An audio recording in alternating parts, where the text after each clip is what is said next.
अमावस की वो आखिरी रात।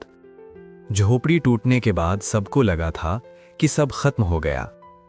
जंगल फिर शांत था, पेड़ स्थिर, हवा सामान्य, आसमान साफ। पर दादी जानती थीं, इतनी आसानी से कोई चुड़ैल खत्म नहीं होती। तुक तुक 3 दिन तक बिल्कुल सामान्य रही।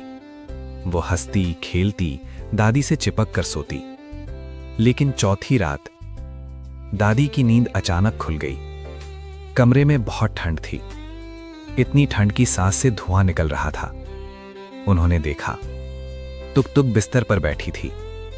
उसकी आंखें खुली थीं। वो धीरे धीरे मुस्कुरा रही थी। तुक तुक, दादी ने पुकारा। तुक तुक ने जवाब नहीं दिया, बस खिड़की की तरफ देखने लगी। खिड़की के बाहर जंगल के बीच वही झोपड़ी फिर खड़ी थी, इस बार पहले से ज्यादा बड़ी। उसकी दीवारों पर खरोचों से बने नाम हिल रहे थे, जैसे जिंदा हों, और उनमें एक नाम चमक रहा था, तुक तुक। दादी का दिल धड़क उठा। दादी का राज। दादी ने धीरे से तुक तुक को अपनी गोद में लिया। सुन, आज मैं तुझे एक सच्ची बात बताऊंगी। तुक तुक की आंखें सामान्य थीं, लेकिन उनमें गहराई थी। दादी बोली, ये चुड़ैल पहले इंसान थी।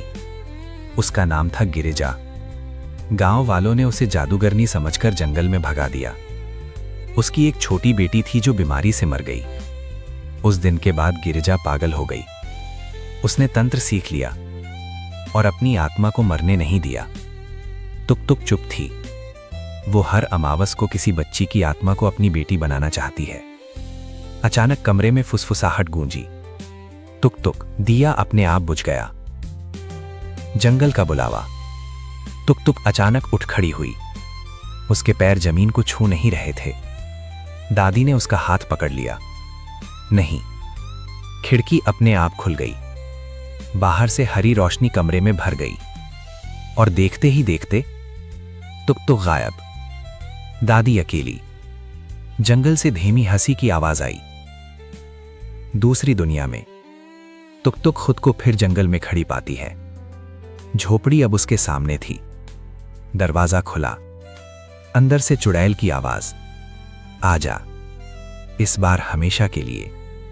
तुक तुक डर रही थी, लेकिन उसे दादी की बात याद थी। डर से मत भाग, उसका सामना कर। वो झोपड़ी के अंदर चली गई। झोपड़ी का असली रूप। दीवारें सांस ले रही थीं। फर्श नरम था, जैसे किसी का पेट। छत से सूखी गुड़ियां लटक रही थीं।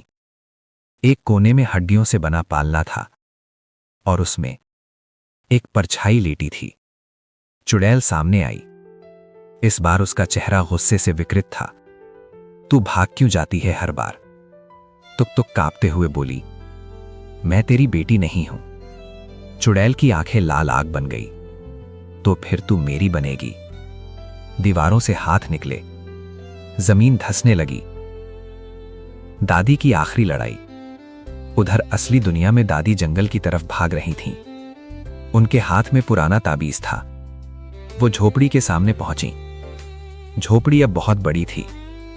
उसकी खिड़की में तुक तुक दिखाई दे रही थी। दादी ने जोर से मंत्र पढ़ना शुरू किया। हवा तूफान बन गई। पेड़ झुक गए। झोपड़ी कांपने लगी। भीतर का सामना। तुक तुक ने देखा कि दीवारों पर कैद बच्चों की आत्माएं रो रही हैं। हमें मुक्त करो। चुड़ैल चीखी, सब मेरे हैं। तुक तुक ने आंखें बंद की।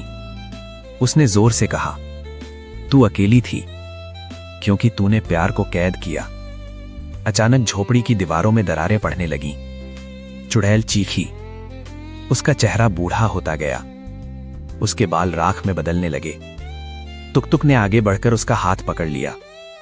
तेरी बेटी जहां भी है, वो तुझे ऐसे नहीं देखना चाहती। चुड़ैल की आंखों से पहली बार आंसू निकले, और अगले ही पल पूरी झोपड़ी सफेद रोशनी में डूब गई। सुबह का उजाला। जब सूरज निकला, जंगल में कोई झोपड़ी नहीं थी, बस राख का एक छोटा ढेर। उसके पास तुक तुक बेहोश पड़ी थी। दादी दौड़कर उसे गले लगा लिया। तुक तुक ने आंखें खोली। दादी, वो चली गई। दादी की आंखों में आंसू थे। हाँ, अब कोई नहीं आएगा। अंतिम शांति। दिन बीत गए। अमावस आई, लेकिन इस बार जंगल शांत रहा। कोई रोशनी नहीं, कोई हंसी नहीं। तुक अब फिर से पहले जैसी हो गई। वो छत पर बैठकर दादी से कहानी सुनती। दादी फिर गाती, चंदा मामा दूर के। हवा हल्की चलती। जंगल अब डरावना नहीं लगता, बस साधारण पेड़। एक रात तुक ने पूछा, दादी, वो चुड़ैल सच में चली गई? दादी मुस्कुराई। जब डर का सामना कर लिया जाए तो वो खत्म हो जाता है।